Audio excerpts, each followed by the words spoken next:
This episode of the McCorkle Minute is brought to you by everyone who's ever seen Dominic Cruz romantically linked with a woman.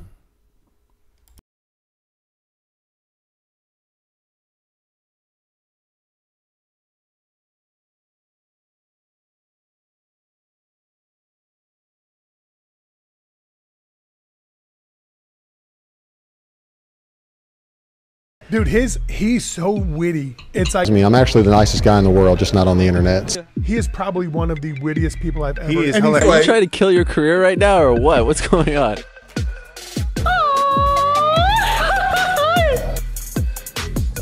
I gotta remain mysterious. Sean McCorkle's a funny fucking guy. He said some ridiculous shit online. I don't know. Is he still alive? All right. I can't do this anymore. That is way over the line. I think this might be the end of the MMA hour. I think you might just killed my show. And we're back this week with episode 4 of the McCorkle Minute. Took me a little longer than I had planned, but that's just the way it goes sometimes in life. I did have a few things from last episode I wanted to clean up a little bit. I forgot a couple of stories and a couple of the parts that I wanted to add in there. Instead of going back and trying to fix it, I figured I would just update you guys this week. When I was talking about the 5-foot-tall Vietnamese pedophile Cui Lee, who used to call, collect, and ask if mom and dad was hoes, I wanted to tell you guys a story about why he got fired from working for us. He had to move out when we went to court, like I talked about on episode 3. And for those of you that didn't listen to episode 3, I guess you'll have to go back if you want to hear a fascinating tale about a 5-foot-tall Vietnamese child molester, no less, who I grew up with. But if not, I guess you'll just have to be in the dark. So he ended up getting kicked out of our house because of his criminal history that was revealed in the court case that I told you guys about. But the reason he got fired from working for my parents before he got kicked out was that he had gone to do, I think, install a water heater at a police officer of all things house, or of all people.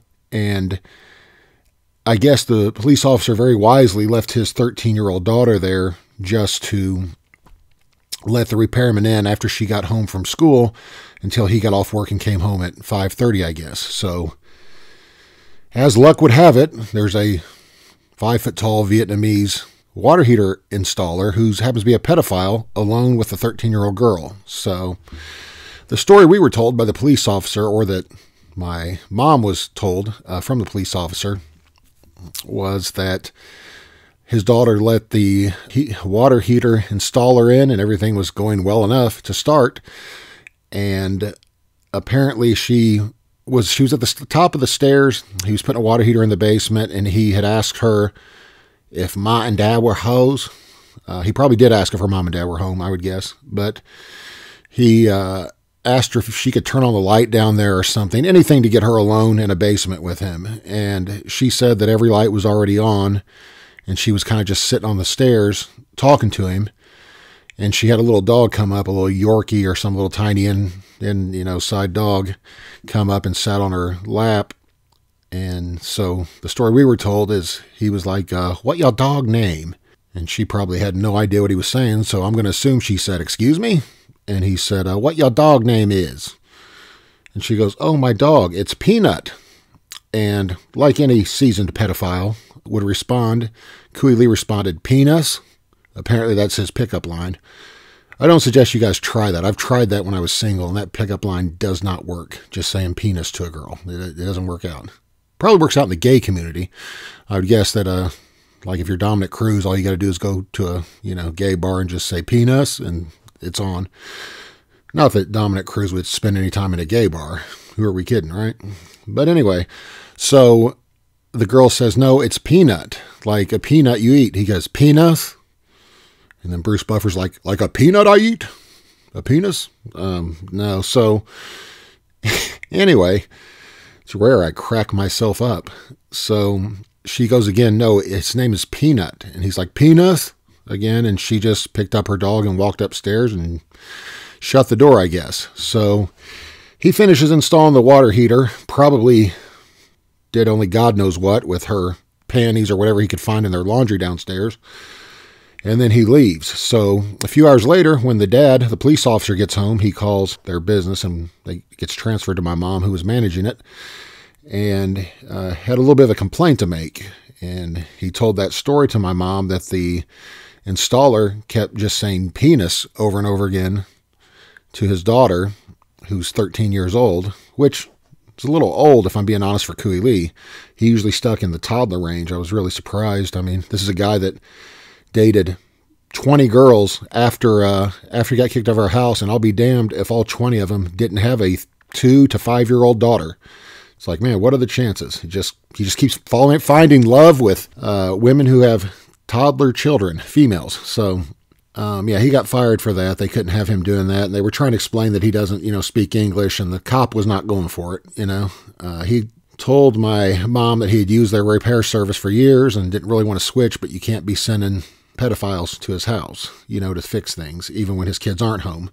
That was a story I want to tell you about Kui Lee that I forgot. The other pedophile that lived in my basement when I was a child, Dave Seabolt, I forgot that he also worked for my parents. And when I worked for my parents in the summer one year, he was insistent he was going to turn me into a appliance repair, savant or something. I don't know. I wasn't really interested in learning that much. I was just working a job for the summer. I played basketball in college, and I was really just interested in going to school and playing basketball. But he was intent upon teaching me everything about appliances, how to fix them. So I would have to ride with him around all day. And I guess when you're riding with an 18-year-old kid and you're into 5-year-old girls, there's not much in common you have to talk about. So I had to hear either about how great the Lakers were and how Magic was better than Michael Jordan, or we were driving by Arby's one day and he says, have you seen this? No, it wasn't Norm Macdonald. His name was Dave Seabolt. But he says, have you seen this 5 for $5 deal at Arby's? Back in my day, you could get 5 regular roast beef sandwiches at Arby's for $5. I saw a couple days ago they had 4 for $10 on their sign, and it... I don't know. It doesn't have quite the same ring as 5 for $5. Like 4 for $10 or 5 for $5. I think I'd go 5 for $5. It sounds better. Anyway, he was telling me, have you seen this 5 for $5 deal at Arby's? And I was like, God, nah, man, I hadn't seen it. You get 5 regular roast beef sandwiches for $5. How can you beat that? You tell me, how can you beat that? And I'm thinking, I don't know, how about 6 for $5? How about 5 for $4? Of course, I didn't say this. Because I didn't want to talk about Arby's or children. So again, we didn't have much to talk about. And he goes on this long speech about, I did the other day I bought my 5 for $5. I ate 2 that night. I had lunch and dinner the next night. You get 5 for $5. You can eat 2 now, save 3 for later. You can eat 1 now, save 4 for later. You could eat 2 now, give 3 to a friend. You could eat all 5 now if you were really hungry. You could eat 1 now, sit in the parking lot, scan for children to molest, then eat 4 later. It was every combination. He gave me literally every combination you could do the 5 for $5 for. And now, unfortunately, for me, I can't see Arby's, like an Arby's sign, without thinking of a child molester from my childhood. So that sucks. I did see a sign they had one day at Arby's that said, try our beef and cheddar. And if I'm being honest with you guys, it sounded delicious, but nobody tells me what to do. So I had to pass. So anyway, I guess we'll move on to a different topic now. I guess while I was on the topic of 5-foot-tall Vietnamese pedophile, I should have brought up to you guys that about, I think, 5 times in the past 8 days, I've nearly been killed in car accidents. Literally 5 times in the last 8 or 9 days. I've been in, near miss accidents. In 4 of the cases, I'll give you guys one guess what race the person driving was. Now, if you guess black, I'll give you points for trying, but no, they were Asian. The 5th one I was almost involved in was a giant deer that jumped out in front of me. By this point, I assume he was probably an Asian deer with my luck this week, because that was the 5th one I was almost involved in. I don't care what anyone says, and you can call me whatever you want.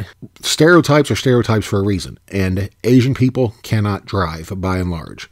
That doesn't mean none of them can drive. It just means every time I see someone doing something stupid in a car or almost killing me in a car, it just so happens they're Asian. And there's probably only like 17 in the whole state of Indiana, like 17 Asian people. So I got last night, literally almost hit a guy on the interstate who was going 25 and a 70 in the left lane. And I come flying up on him because I'm going 75, see that he's not going 75, he's going about 25, so I try to swerve to the center lane on a 3-lane highway, and he decides the last minute he'll swerve to the center lane also. Then I swerve to the right lane, and he decides he'll swerve to the right lane, so I'm back swerving to the left, went by him, almost smoked him. As I pass, I look, and it was like I knew it. Like I knew it. Sorry, it's the truth.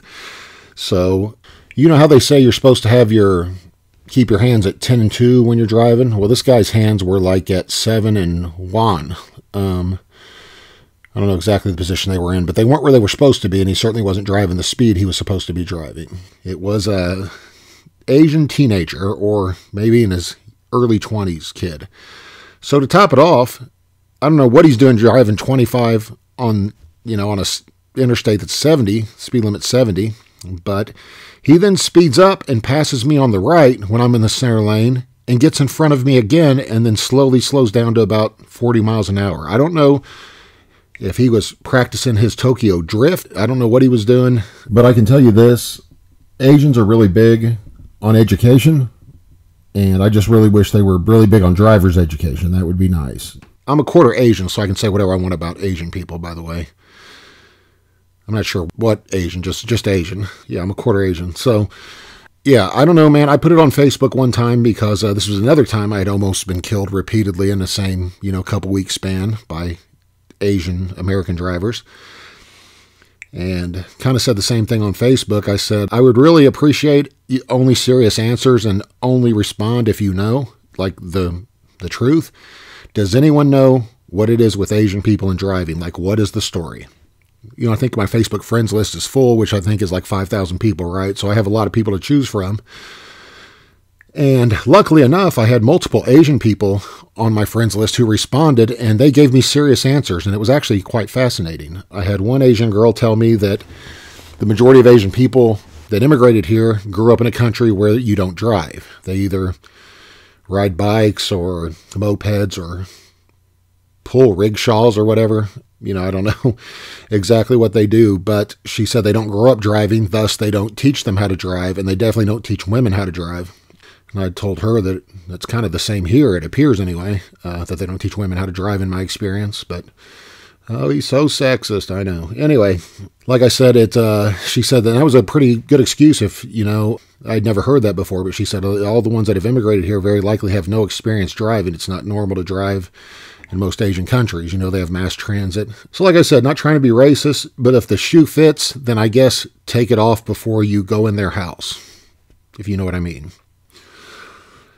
So anyway, let's move on to the fights last week. UFC 295 was last Saturday, and I'm not even going to bother talking about any of the preliminary card because I only watched the last 3 fights. I was really smart. I called all 3 fights completely wrong. On my Facebook page, told everybody that I'm not allowed to bet because like DraftKings and all the online betting sports books have banned me because I guess I'm a former pro fighter. I don't know if that's pre or post James Krause, but I know when I tried to sign up, they won't let me bet on any sports. So I guess they think I have inside information. If they knew my betting history, they would be dying to let me sign up and bet on UFC fights.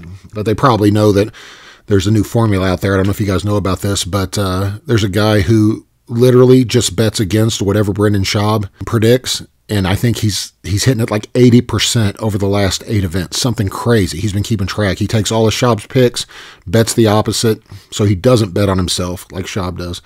Bets the opposite, and he's killing it so far. It's almost like Schaub has inside information for who's not going to win, and that's who he picks. The first fight I watched was Jessica Andrade and Mackenzie Dern. I told everybody Dern's a lock. After watching her last fight, her stand-up looked very much improved. Her jiu-jitsu's amazing.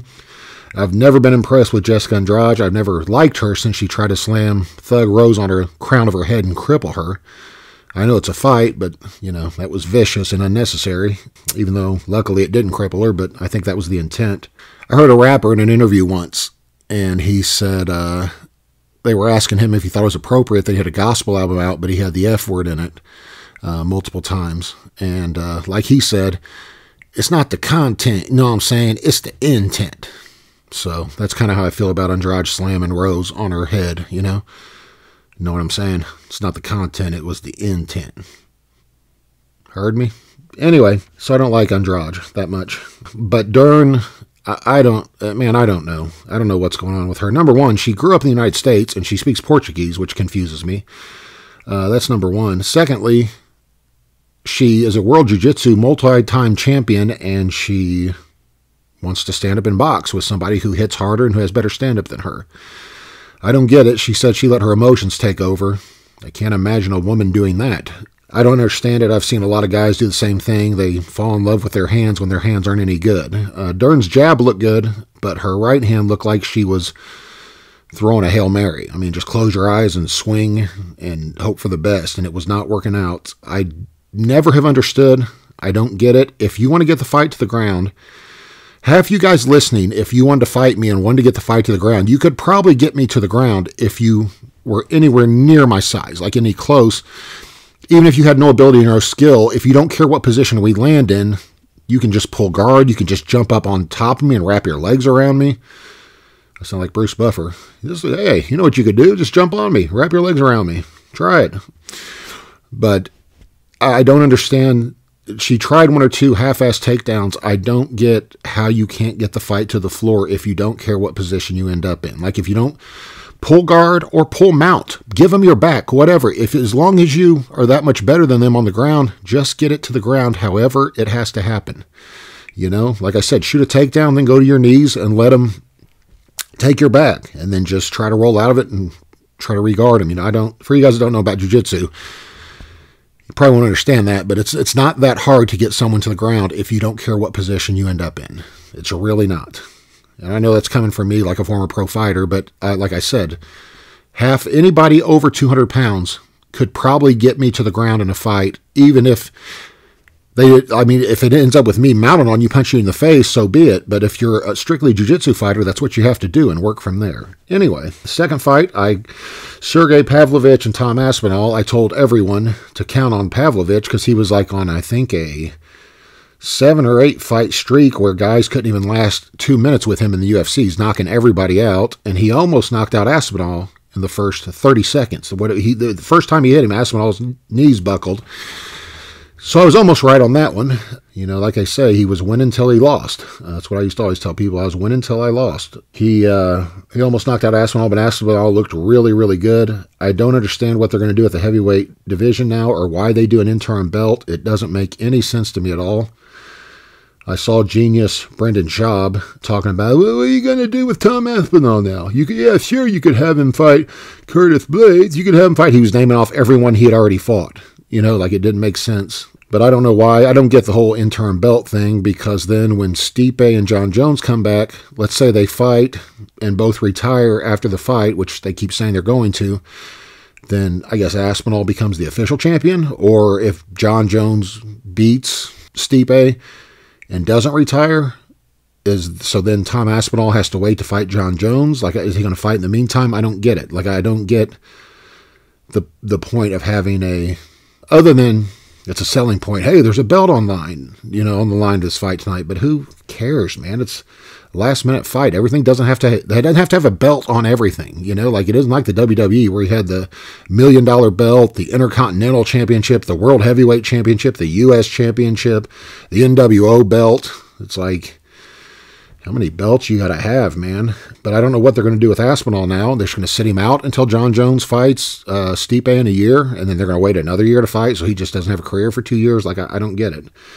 Or maybe the belt will just go away. Sometimes that happens too. Sometimes it just, it's like in the old WWF days when someone would have a retirement match at a pay-per-view, and let's say Ric Flair loses to Randy Savage in a retirement match, and then the next night on Monday Night Raw, he's out there again, and they just never bring it up again. They never talk about that it was a retirement match. They'll be like, I said I was going to retire, but I'm back anyway. Like, oh, okay. Anyway, pro wrestlers are awesome, by the way.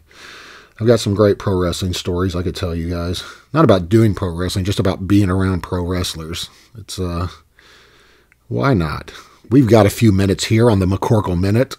I was lucky enough to get invited to sign autographs at a couple pro wrestling, local shows, indie shows, I think they call them, whatever they are, the independent ones. And got to meet some actual really famous former WWE and WCW guys. I got to meet the original Big Sexy Kevin Nash. He was actually awesome, like an awesome guy in person, just like you'd imagine he'd be. I've met a lot of those guys, man, and I don't want to name a whole lot of the names because then you'll be able to figure out who I'm telling the story about. Tommy Dreamer is one I really liked. I really liked him as a person. I got to meet Val Venis, who was nothing like I thought he would be in person, like nothing at all. Like, I don't know. I expected him to be more like the character. He's actually the nicest, most shy, quiet person ever. I couldn't even believe he could pull that character off. Anyway, this story is not about any one of those three. They had to do a couple shows in a couple different small Wisconsin towns far away from Milwaukee. Thank God, because that's the ugliest city in the country when it comes to women anyway. But we had to do a couple pro wrestling shows, and I was just there to sign autographs, and I felt bad signing autographs because I was signing mine for free, and all these wrestlers are charging $25, and they're getting mad at me because I didn't feel comfortable charging people I just didn't feel comfortable charging people for my signature. I knew it was worthless and not ever going to be able to sell it for anything, and it just seemed ridiculous to me to charge for it, but then it made theirs seem devalued. And then you had these dads telling their kids, see him, he's a real fighter. He's not a fake fighter like these guys. And then those guys are like looking at me, like mad at me about it. And I'm like, it's not my fault. So he's the one that said it. So as we're driving, I digress. As we're driving from one town to the next, you're hearing all these stories that absolutely are not true. Just the biggest bunch of bullshit you've ever heard in your life. I once saw Haku rip a man's nose off with his bare hand. Like, did you? It's weird he'd end up in jail for that or anything. Anyway, one of the wrestlers, who, as I said, will remain nameless, or as Schaub would call it, unanimous, said, I'll never forget, best night of my life, Starrcade 89. I was down and out 6 times. I almost got pinned in that match. After 45 minutes, he pulled the Stone Cold Stunner, or whatever the move was pulled on him, and I kicked out at 2.5 seconds. Rolled him over, pulled off my finishing move, and won the Intercontinental Belt. One of the greatest nights of my life, man. I really didn't think I had a chance. And so I'm like really confused. I was confused what I was doing, riding with these guys to a town in Wisconsin, let alone the story. So I say to the wrestler, but you guys that was like, it was scripted, right? They're like, you guys knew? Well, I knew I was going to win the belt that night. We worked all out before, but I just mean my character. That was the greatest night of his life. And me personally, it was the greatest night of my life also. But I mean, like, my character had been through so much, and for me to kick out 6 times, almost be pinned 6 times was just unbelievable. And I was thinking, that's not all that's unbelievable that I just heard. It was amazing hearing the guys. They lose track of reality. Like, they really they can't keep track of what's real and what's not. I actually heard a story. One of them told me a story about Stone Cold Steve Austin when they had Mike Tyson on WWE Raw, I guess, or he was on a pay-per-view reffing or doing something, I don't know. And everybody was a little bit afraid. Like, a lot of the wrestlers were telling Steve Austin, they were saying, hey, man, aren't you worried about working with Tyson a little bit? Like, what if when you push him, like, what if he takes it serious? Like, I'd be a little bit nervous. And Stone Cold's like, well, hell no, I'll just whoop his ass if he wants some. And I guess JR, or one of the guys in charge of WWE, is like, Steve, what the hell are you talking about? He would murder you.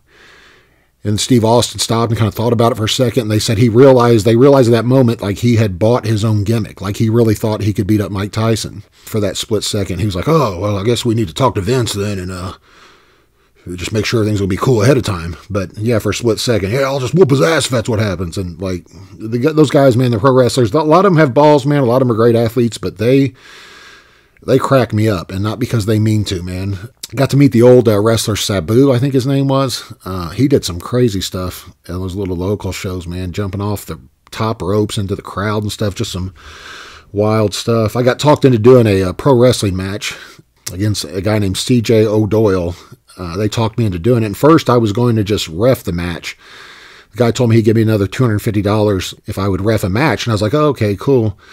And then he was like, hey, how would you like to participate in a match? I'll make it 500. You can just like participate in one, but it'll just be like a one punch thing. Like you come out and you just hit him once. And I'm like, all right, man. So another $500 to do that? Yeah, okay.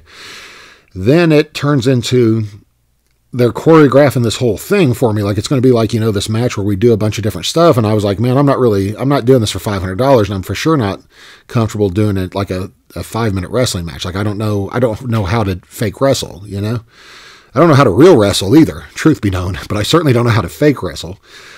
And they were trying to show me they're coming up with this real elaborate like plot and all this different stuff. And I'm just like, man, I don't know. So I said, can we keep it under a couple minutes? Cause I'm not going to remember all this. And like, oh, the ref will tell you what's next as you're going. We have different, points. Like, this will be the first spot, then it's the second spot. And I'm just like, okay, man, trying to fit in. So I was supposed to, I think, lock up with the CJ O'Doyle guy. He spit his gum at me or something, and then so I was supposed to smack him at first, and he fell down. Then he jumps up and bounces off the ropes. And, of course, being a victim of his own momentum, he comes flying toward me. And they said he was going to do it like a jumping, I don't know what they call it. He was going to jump and try to cross body block, block me. And they wanted me to, like, catch him and then slam him to the ground, like a tackle almost. And I told them I really think that we needed to, I said, I think we need to practice this, man. He goes, no, I know how to fall. It's cool, man. You won't hurt me. And I'm like, nah, man, I'm really not comfortable. I don't know how to do this. Like, I don't know how to not hurt you when I'm trying to tackle you. I think it'll look stupid if I try to, like, lay you down. He goes, well, just slam me to the ground. And I was like, I'm not comfortable, dude. I don't, you're going to get hurt. And I said, like, in my sport, if I slam you to the ground, I'm trying to drive my head into your chin or my shoulder into your chin as we fall to the ground, so I'm trying to knock you out. Like I want to hurt you as bad as possible, and I feel like I'll look stupid trying to softly lay you down. And he's like, man, I can take it. I promise I can take it. So we kind of went through it a little bit, but not in the ring, like in the back. And he said, no, just to go here and just slam me. And I was like, all right, man, okay, if you insist. He goes, I promise I know how to take a fall. So we come out.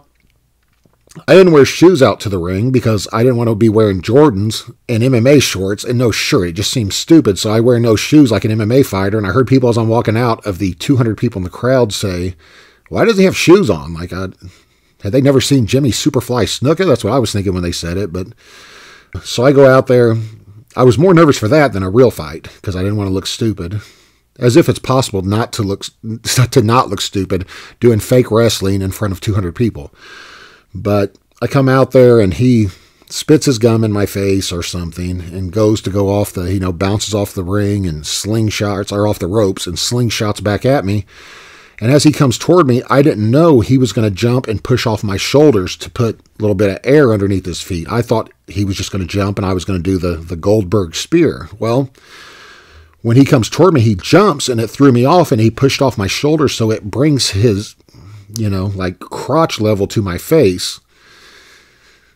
That point, felt like Bruce Buffer. No, sorry for all the Buffer jokes. I can't help myself. Anyway, his crotch a little bit higher than my face at this point, and I don't know what to do. So I just grab him behind his knees, maybe a little bit lower on his calves. And the only way I can equate it is if you were wringing out a towel, like trying to get sand off a towel at the beach. I snap him down by his legs toward the ring, toward the floor. And he was way higher than he thought he would be, and he for sure went down way faster than he expected to. And he smacks the back of his head. Instead of landing on his back, he hits his head first on the ring floor. It was brutal. Like it sounded like a bowling ball hitting the hitting the lane when you roll it down there. He goes rolling off out of the cage, or out of the ring, falls onto the mats and is just holding his head. And so I lean over to the ref, I said, and I'm acting like I'm, playing to the crowd, looking for their approval. Like, hey, am I the winner? But I asked the ref, I said, you think he's okay? And the ref goes, I don't think so, man. He said, I think you really hurt him. So I automatically feel horrible about doing this. And so I'm like, what am I supposed to do? He goes, I'll just count him out, And so he starts counting. The longest 20 counts since the Ngannou Fury fight the other night. It was, he does the 20 count, and the whole time I'm just standing there walking back and forth, feeling like an idiot. And so he gets in, crawls in at 19, of course. So, we clinch up again. I'm like, are you okay? And he was like, I don't know, man. And so I don't know what we're doing now. And so I was like, let me just pin you. And he was like, here, I'll try to drop in. And he calls some pro wrestling move. I was like, dude, let me just submit you or whatever. And so he does something that I take him down or something and just put a Kimura on him or something. And he taps and then, that's that. And so he was a little glassy-eyed after the match. He seemed a little like he had a concussion. I felt terrible about it. Well, I'm in the back, and they got a doctor checking him out, and I'm just, like I said, just feeling really guilty. Told him, I'm really sorry, man. I didn't mean to do that. I didn't expect you to jump. And he's like, no, it's okay. It's my fault. I should have took the fall better. And, and so I had the promoter come up, and he's talking to me, asked me if I'd be interested in trying out for the WWE. He said I scout a lot for him, and they had asked me about you. They'd seen a couple of my interviews, I guess, where I said I killed my grandma or something along the lines, and they had asked if they had been in contact. The WWE had been in contact with me before through like a third party, wanted to know if I had any interest at all in doing pro wrestling, because, like I said, they had seen my interviews, and they asked if that was scripted or if it was off the top of my head, my interviews. And I was like, the guy that contacted me, I told him, no, it's all just whatever they asked me. And that's what they were most interested in. Plus, Vince McMahon apparently loves really big guys. He loves really big wrestlers too, but he loves a lot of things, I've heard.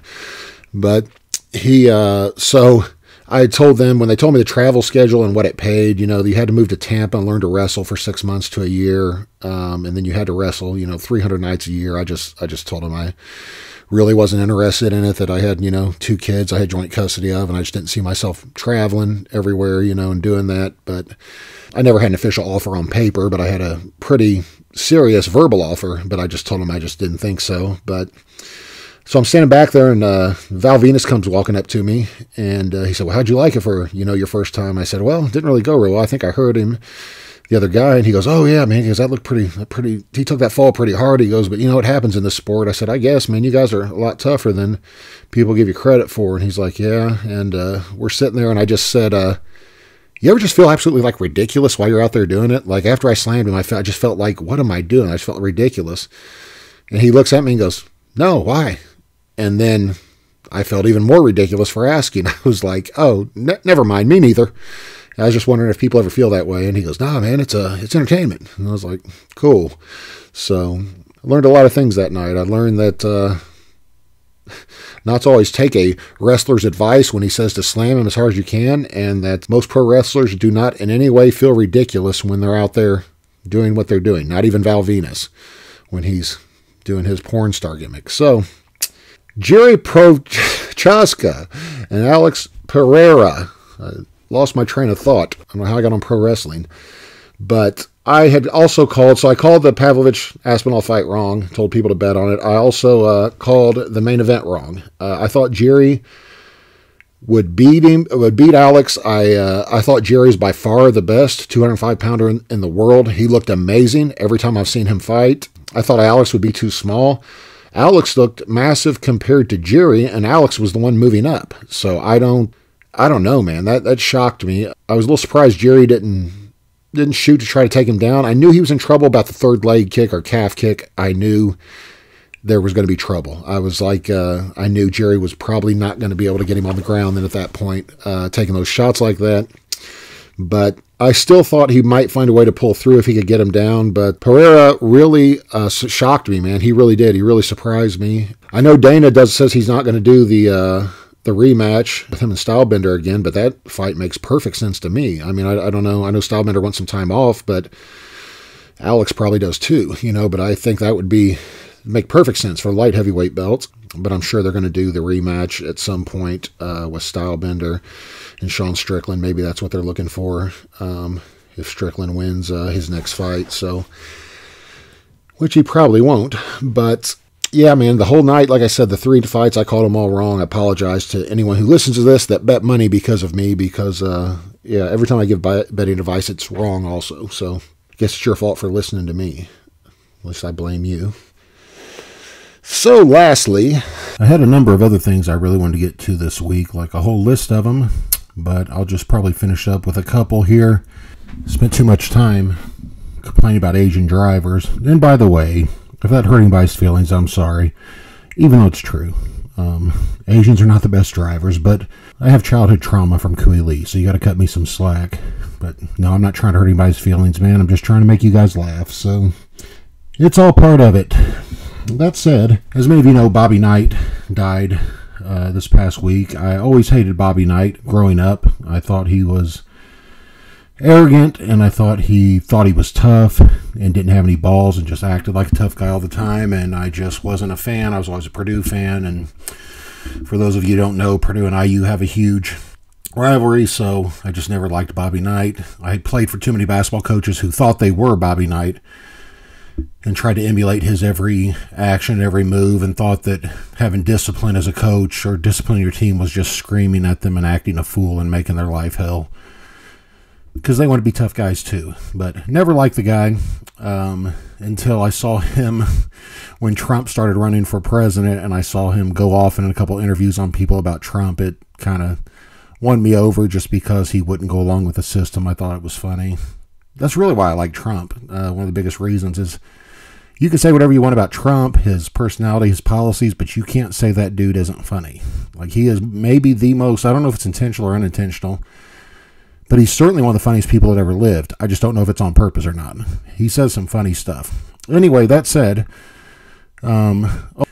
also another reason I'm saving some of my stories and some of the episode stuff I want to talk about is I'm having trouble getting my YouTube channel monetized. I have more than double, I think almost triple the required followers. I have triple the required watch hours, I guess, and it's just a little game they play to make you jump through a bunch of hoops to keep from paying you, I guess. Like, I can't wait to get my first $5 check from YouTube for my views, but I posted a video this week.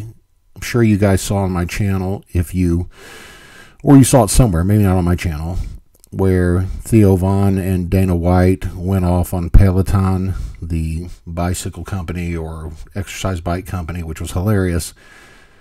I posted that, like a 3 or 4 minute video, just because I thought it was funny, not because I thought I would get a lot of views, or, I put it on my Twitter also. I don't get paid from that, just like I don't get paid from YouTube yet.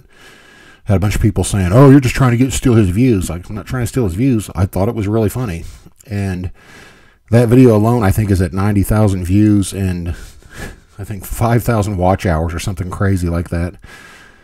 So that alone put me over the, over the line for what you need to monetize your YouTube channel. So I'll be stealing other people's content as often as possible, as long as I don't get copyright strikes. Thankfully, there was no strike on that one. They said that the publisher allows you to use that, so I'm going to use that to my advantage. Maybe I'll be like these idiots that who act like the first time they've ever heard the song Thriller, and it's just them going, oh, as they listen to Thriller, as if they've never heard it before. Those guys get like 5 million views with their little reaction views, or reaction videos, rather. So I think I'm going to start doing reaction videos, too, with just me bobbing my head and saying it's the first time I've ever heard the national anthem. Back to Bobby Knight. Like I said, he died a week or so ago, maybe a little bit longer. But I actually, a lot of people don't know this, I was offered a tryout with IU through a friend of an assistant coach who saw me play in a 3-on-3 tournament when I was 18 years old. And, they didn't offer me it's not like a Schaub story where they offer me a spot on the team. Just one of the assistant coaches said he had heard really good things about me. Somebody had seen me playing a 3-on-3 tournament. He couldn't believe that I wasn't being recruited, out of high school almost at all. And he wanted to know if I'd be interested in trying out to play at IU as a walk-on and possibly a scholarship player if I was good enough. And I just told him I really wasn't interested. No offense, but I just didn't think I would do well, playing for Bobby Knight, just with the tactics I heard he employed over the years. Which leads me to a hilarious story that I'm going to share with you guys about Bobby Knight. I was playing in some sort of, league. I used to be, as I've said before, pretty good at basketball. So I would get recruited by people all the time to play in these little rec leagues, with a bunch of adults who shoot threes all the time and want you to rebound for them and play defense while they shoot nonstop. But I would get recruited to play in those by everyone and their brother all the time, and I would usually turn them down, but every now and then somebody would catch me at the right time and I would agree to play, for them or play in their league team, and then I would play one game and stop playing because all they did was shoot and want me to rebound, and I wasn't interested. So I was playing one night with a really good team. Somebody hit me up and said it was the men's A league, so it had to be good, up in Carmel in Indianapolis, which is where the rich people live. The fake rich people in Indianapolis. And I went up there to play, and I noticed this guy that was on my team looked a little familiar, but he was really, really good at basketball. Like he was a guard, about 6'2", but he could really shoot. And guys that play in college or play at a high level, when you are playing with someone else who's played at a high level, just by the way they run off screens, by the way they set screens, just by the way they play defense, by the way they create space for you when you're trying to move defensively. There's all kind of little things, like by the way they block out. There's just things they teach you at the collegiate level or the pro level that you don't learn in high school, and so you can usually identify another guy who's played at a high level. It's kind of probably like jiu-jitsu if you start rolling with a guy who you can tell is really good right off the bat. So I'm playing with this guy, and he hits about 7 or 8 threes in a row, and we're just killing this other team. And so I think this was after my first year to junior college over in Illinois. I don't know, so I was probably 19. But he came up at halftime and talked to me. Said, "Where do you play at?" And I said, "Oh, I'm still in school." Or he said, "Where did I play?" I said, "I'm still in school." I said, "I just finished my freshman year." And he goes, "Oh, really?" He goes, "Where are you going to go?" Because, junior college, you will play for a year or two, and then you transfer to hopefully a bigger Division I school. And I said, "I'm talking to Wisconsin right now. A lot of schools, I'm not sure." I said, "Where did you play at?" And he kind of looked almost offended when I said it. And he said, "I'm Todd Leary." And I was like, okay. I knew the name, but I didn't know how, and I was kind of thinking about it for a minute. He goes, "From IU?" And I was like, "Oh, yeah, okay, I gotcha. I remember you now." He was never a starter there, I don't think, but he did against Duke one year in the NCAA tournament. IU was down like 15 points, and he hit like 4 or 5 threes in a row during scrub time, and it brought him back within a few points, and they almost came back and won. So that was his claim to fame, I think, pretty much. But I knew then who he was, and it explained, why he was so good at basketball. Even though he sat the bench a lot of times for IU, those bench players are better than most people you'll ever meet in your life at basketball at that level. So, and the NBA levels, unbelievable when you play with guys. I've played against guys who couldn't barely get on the court in the NBA, and they would score 40 points on me in college. It was crazy. So anyway, so we're talking, and I said, yeah, I had actually talked to an assistant coach a year ago about trying out for IU, and I always wondered if I made a mistake. I said, but I'd heard a lot of horror stories from other players about playing for Coach Knight, And he says, "You have no idea, man." He said, "No idea." We were talking, and I asked him, I said, "What's the worst thing he ever did to you up there?" He goes, "I couldn't even rank him." I said, "Well, give me one." And he said, "Well, how about my freshman year, first practice of the year, or first," they kind of break the rules in college. They say there's official practice time, and then they have open gyms, which are they're supposed to be optional. They're not optional, just like the optional workouts and the optional staying over the summer and playing and doing private workouts all summer is not optional, just like everything's not optional. You actually have to be there. That they give you your optional study halls, your optional private workouts. It's ridiculous. Anyway, they break the rules a lot. So he said it's his freshman year, first practice, and there's 5 or 6 pizza boxes in the center of the court at Assembly Hall, which is their big, 15,000 seat arena. I guess that's where they were practicing that day, and 5 or 6 pizza boxes sitting out there, and he's real curious and gets ready to go over and open one just to see what they're doing on the center of the floor. And one of the senior players said, "Todd, no, don't touch those." And he goes, "Oh, sorry, I didn't know." He said, "I just thought somebody had left him there. I was going to move him." He said, "Just don't touch it." And so he goes, "What's in there?" He goes, the other player says, "I don't know, but I guarantee it's not pizza." And he was kind of thrown off and said, "Okay." So keep in mind, first practice he's ever played for Bobby Knight. He's so excited. So Bobby Knight comes walking in, calls everybody to the center of the court, tells one of the players to open up all the boxes. So the player opens up 6 or 7 pizza boxes that are full of several piles of dog shit apiece. Just giant piles of dog shit, and he said a few that were piles of human feces as well. He said he could tell there's obviously a difference. He was really curious where he got the human feces from, but he had an idea that Coach Knight wasn't maybe using the toilet at home for a few days. So he said just, 40, 50 piles of shit in these boxes laying, in the center circle of the court. And Bobby Knight looks at all the players and said, "This is how you guys played last year?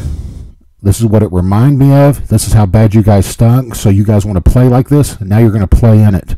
I told you I was going to make you pay for the way we finished last year, and now it's time to pay. So he tells him to throw the basketballs out there and says, get started on whatever, 3-man weave, whatever the drill is, the first drill they start.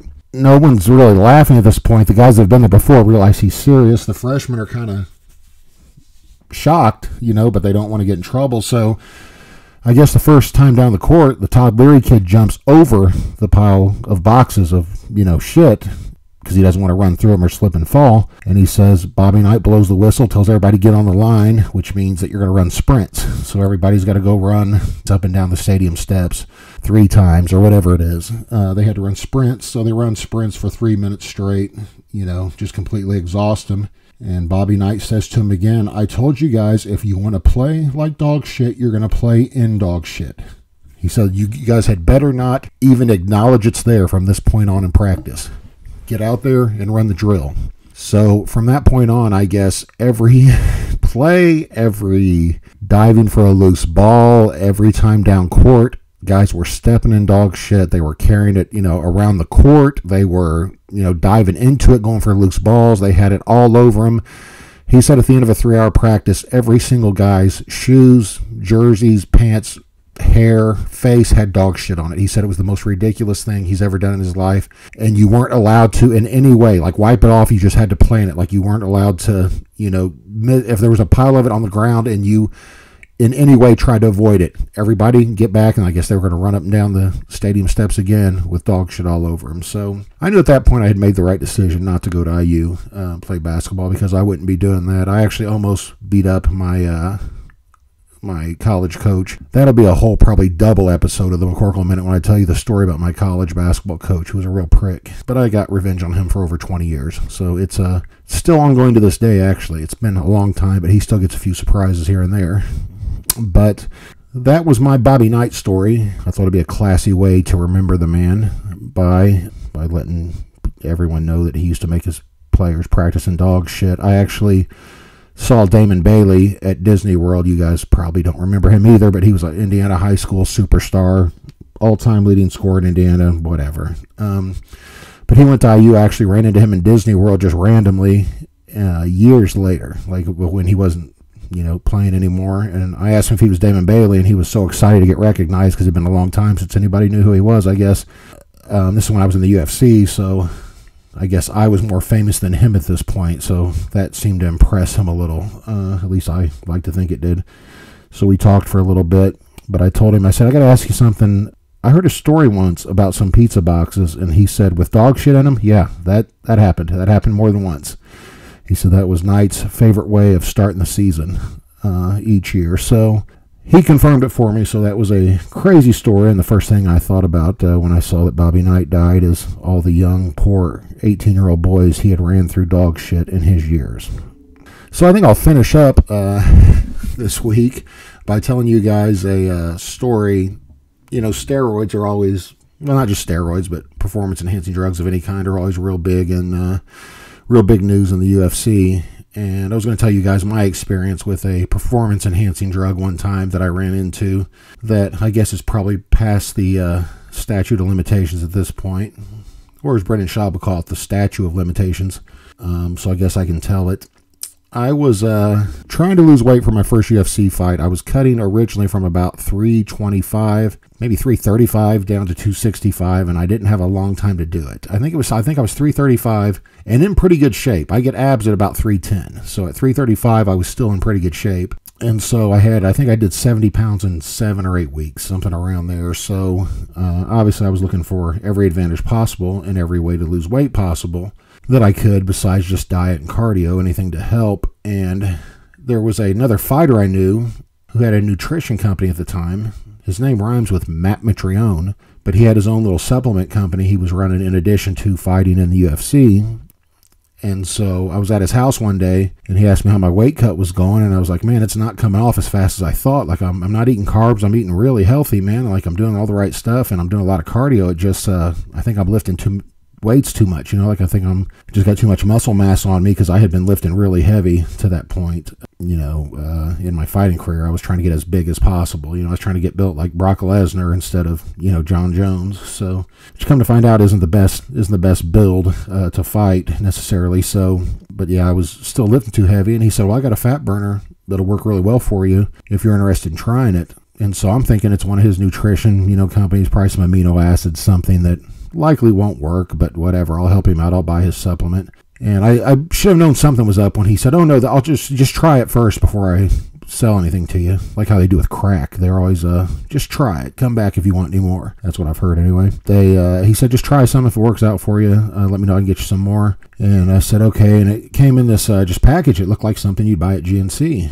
And he tells me, you know, take it an hour, like when you wake up in the morning, and then take another one when like an hour before you work out. Don't take them before you go to bed. It'll make it hard to sleep, which is pretty standard for most, you know, pre-workouts or fat burners, because they usually have caffeine in them and speed your heart rate up. So next morning I wake up, first thing I do is take one. And at this point, like I said, I had a fight scheduled with Mark Hunt, and I was really, playing catch up. I had not been training that long to be fighting in the UFC, let alone a guy like Mark Hunt. So I trained 6 days a week, you know, I only didn't train the 7th day because I was trying to give my body a rest. So I was also taking Anavar and maybe some testosterone and other stuff before I knew you could get a TRT exemption. I was doing it on the sly. Actually, not on the sly. It was through my doctor, but I didn't know you were allowed to do it, so I didn't bring it up to him. But so, can't believe I just said on the sly.